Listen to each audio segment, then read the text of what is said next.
Praise the Lord, God's morning again. एक और सुबह है, परमेश्वर की स्तुति तारीफ और जय जयकार की है ये।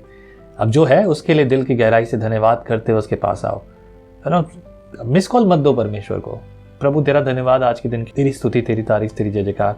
यीशु मसीह नासरी के नाम से आमीन। प्रभु दिन भर संभाल लेना, बस मिस कॉल मत दो परमेश्वर। अगर आपके लिए मुश्किलें हो रही है ना, क्योंकि आज का समय बहुत अलग है।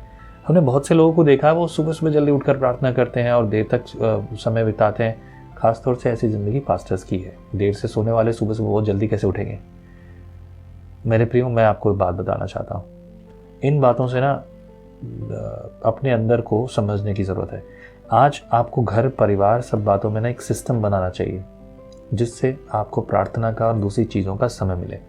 अगर आप सिस्टम नहीं बनाएंगे तो मुश्किल होगी। आराम चाहना हमारे शरीर का एक भाग है। शरीर आराम चाहता है, वही कहा ना कि शरीर की अभिलाषाएं। तो अब आराम तो है, सब बातें तो हैं।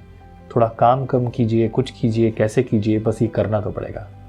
शुरुआत हम करेंगे 10वें अध्याय में। कुछ लोगों के चरित्र के बारे में बात हो रही है। 10वें अध्याय में तोला का चरित्र क्या है उसके बारे में। 10वें अध्याय के पहले वचन में, अबीमेलेक के बाद इज़राइल के छुड़ाने वाले के लिए तोला नामक एक इसकारी उठा। वह दोदो का पोता और पुआ का पुत्र था और एप्रेन के पहाड़ी देश के शमीर नगर में रहता था।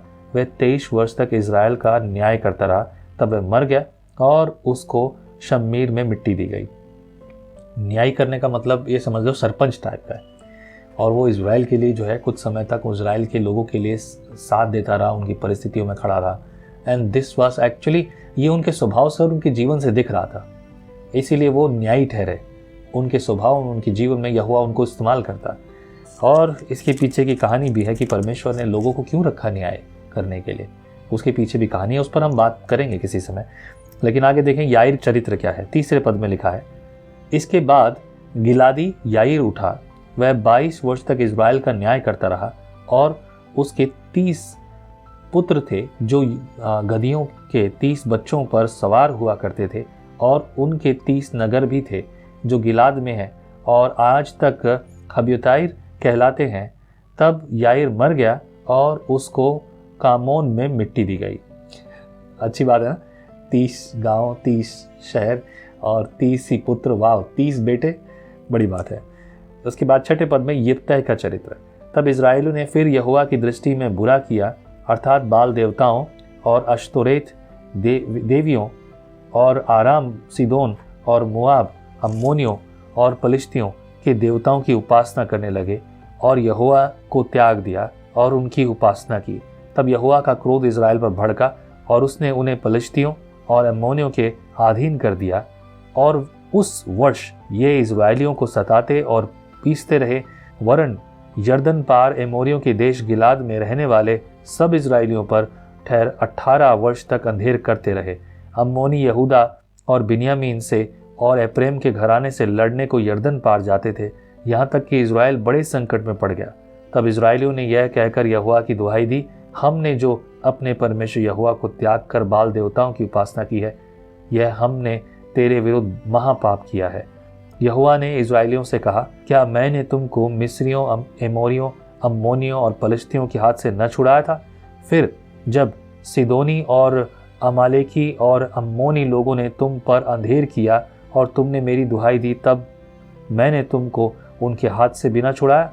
तो भी तुमने मुझे त्याग कर पराए देवताओं की उपासना की है, इसलिए मैं फिर तुमको न छुड़ाऊंगा। जाओ, अपने माने हुए देवताओं की दुहाई दो, तुम्हारे संकट के समय वे ही तुम्हें छुड़ाएं। इज़राइलियों ने परमेश्वर से कहा, हमने पाप किया है, इसलिए जो कुछ तेरी दृष्टि में भला हो वही हमसे कर, परंतु अभी हमें छुड़ा। तब वे पराए देवताओं को अपने मध्य में से दूर करके यहोवा की उपासना करने लगे और वह इज़राइलियों के कष्ट का कारण खेदित हुआ। बड़ी बात क्या है, देखिए यहाँ पर जो हमने देखा कि ये सब लोग जो हैं बार बार परमेश्वर को त्याग रहे हैं। अब ये न्यायों की जो पुस्तक है, ये पुस्तक जो है डिटेल जो बता रही है, ये पुस्तक इस बारे में बात कर रही है कि जो जो घटनाएं हुई है, किसी ने 22 साल, किसी ने 25 साल, किसी ने 20 साल, अलग अलग समय तक जो है उनके बीच में रहे और वो सब देखभाल करते रहे, वो न्याय करते रहे। इतने लंबे समय तक होने के बावजूद जो परिस्थितियां चल रही थी, उन परिस्थितियों में से इस बारे में बात हो रही है। जिन देवताओं के नाम यहाँ लिए गए, अब ये इज़राइल बहुत बड़े व्यापक एरिया में है, बहुत बड़े एरिया में है। वो जहाँ रहते हैं उनके आसपास जैसे लोग थे उन्हीं के अनुसार उन्होंने ये सब काम किया। यहोवा उन लोगों की परवाह नहीं कर रहा है जो लोग पराये देवताओं के पीछे पहले से चलते थे, जिनके नाम यहाँ पर क्या पलिश्तियों और इन दूसरे लोगों के जो नाम लिए गए, अम्मोनियों, ये सब जो हैं उनके देवताओं के अनुसार उनके पीछे चलते थे। प्रभु यहोवा उनकी चिंता नहीं कर रहा है, परंतु प्रभु यहोवा अपनी सेना की चिंता करता है, अपने लोगों की, जिसे उसने अपनी निज प्रजा कहा है। सवाल यह है कि क्या आप परमेश्वर की निज प्रजा के भाग हैं या फिर आप उनमें से हैं? ये चुनाव जरूरी है। बहरहाल 17-18 पद, आखिरी 2 पद हैं। तब अम्मोनियों ने इकट्ठे होकर गिलाद में अपने डेरे डाले और इज़राइल ने भी इकट्ठे होकर मिस्पा में अपने डेरे डाले। तब गिलाद के हाकिम एक दूसरे से कहने लगे, कौन पुरुष अम्मोनियों से संग्राम प्रारंभ करेगा, वही गिलाद के सब निवासियों का प्रधान ठहरेगा।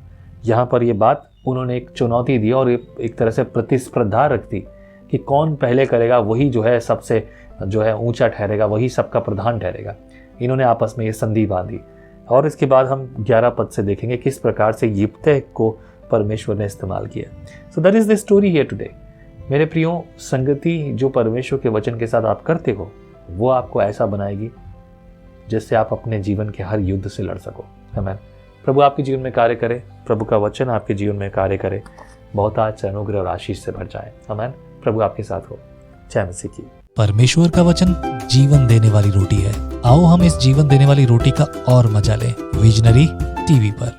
हम हमेशा सोचते हैं कि शायद मैं भी बाइबल कॉलेज जाकर बाइबल को अच्छे से सीखता, पर अब आपके लिए है visionary TV, deep Hindi Bible study के लिए।